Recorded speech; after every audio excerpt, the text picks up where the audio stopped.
तो दोस्तों, बातें हमारी संस्कृति में आप सभी का स्वागत है।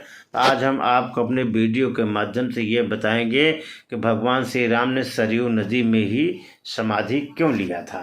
तो चलिए हम बात करते हैं वीडियो पर। वीडियो को पूरा देखिएगा तब आपको समझ में आएगा। तो पद्म पुराण के अनुसार भगवान श्री राम ने सरयू नदी में समाधि लिया था। इसके बारे में विभिन्न धर्म ग्रंथों में विस्तार से वर्णन मिलता है। श्री राम द्वारा सरयू में समाधि लेने से पहले माता सीता तो धरती में ही समा गई थी, इसको तो लगभग सभी जानते होंगे। इसके बाद ही उन्होंने नदी में, पवित्र नदी सरयू में समाधि लिया था। और पद्म पुराण में दर्ज एक कथा के अनुसार एक दिन एक वृद्ध संत भगवान राम के दरबार में पहुंचते हैं और उनसे अकेले में चर्चा करने के लिए निवेदन करते हैं। उस संत की पुकार सुनकर प्रभु राम ने उन्हें कक्ष में ले जाते हैं और द्वार पर अपने छोटे भाई लक्ष्मण को खड़ा कर देते हैं और कहे कि यदि उनके और उस संत की चर्चा को किसी ने भंग करने की कोशिश की तो उसे मृत्युदंड होगा। लक्ष्मण ने अपने बड़े भ्राता की आज्ञा का पालन करते हुए दोनों को उस कमरे में छोड़ देते हैं एकांत में और खुद बाहर पहरा देने के लिए खड़े हो जाते हैं।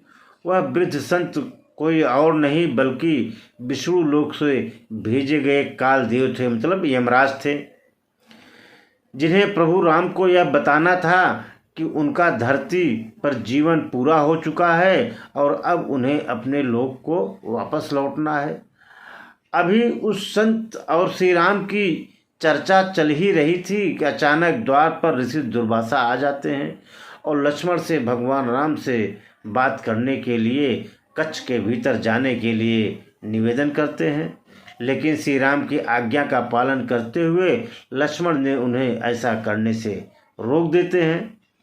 फिर ऋषि दुर्वासा से ही अपने अत्यंत क्रोध के लिए तो भाई जाने ही जाते थे और ऋषि दुर्वासा एकदम क्रोधित हो जाते हैं और लक्ष्मण के बार बार मना करने पर जब ऋषि दुर्वासा अपनी बात से पीछे नहीं हटते हैं, अंत में लक्ष्मण को श्री राम को श्राप देने की चेतावनी भी दे देते हैं दुर्वासा जी।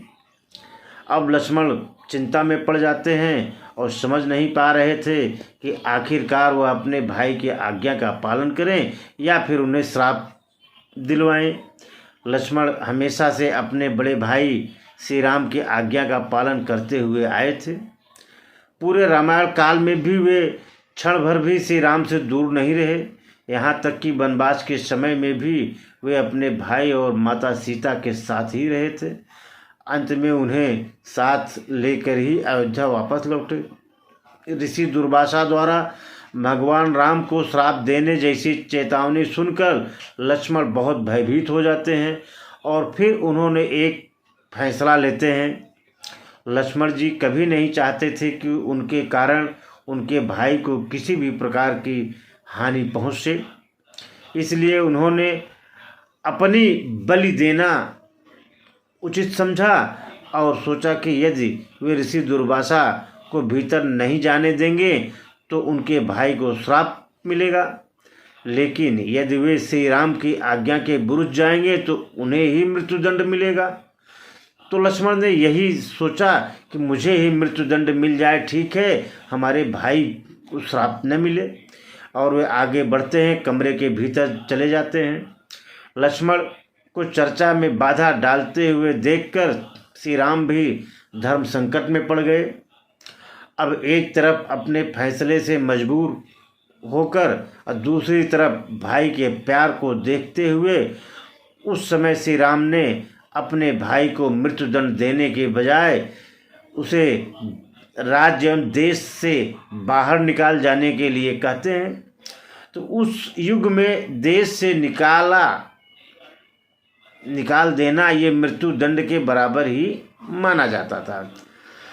लेकिन लक्ष्मण जो कभी अपने भाई राम के बिना एक क्षण भी नहीं रह सकते थे, उन्होंने इस दुनिया को ही छोड़ने का निर्णय कर लिया और वे सरयू नदी के पास गए और संसार से मुक्ति पाने की इच्छा रखते हुए वे नदी के भीतर चले गए। और इस तरह लक्ष्मण के जीवन का अंत हो जाता है और वे पृथ्वी लोक से दूसरे लोक में चले गए। लक्ष्मण के सरयू नदी के अंदर जाते ही वह अनंत शेष के अवतार में बदल गए और विष्णु लोक को चले गए। अपने भाई के चले जाने से श्री राम बहुत उदास हो जाते हैं और जिस तरह राम के बिना लक्ष्मण नहीं, ठीक उसी तरह लक्ष्मण के बिना राम का भी जीना प्रभु राम को उचित नहीं लगा। उन्होंने भी इस लोक से चले जाने का विचार बनाया। तब प्रभु राम ने अपना राजपाट और पद अपने पुत्रों के साथ अपने भाई के पुत्रों को सौंप दिया और सरयू नदी की ओर चल देते हैं।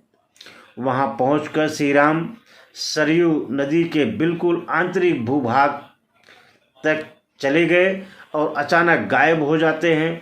फिर कुछ देर बाद नदी के भीतर से भगवान विष्णु प्रकट हुए और उन्होंने अपने भक्तों को दर्शन देते हुए इसी प्रकार श्री राम ने भी अपना मानवीय रूप त्याग कर अपने वास्तविक रूप विष्णु रूप धारण किया और वैकुंठ धाम को चले गए। तो मित्रों, इस तरह भगवान राम ने सरयू नदी में प्रवेश किया, यही कारण था। अगर ये जानकारी अच्छी लगी हो तो वीडियो को शेयर सब्सक्राइब जरूर करिएगा। धन्यवाद।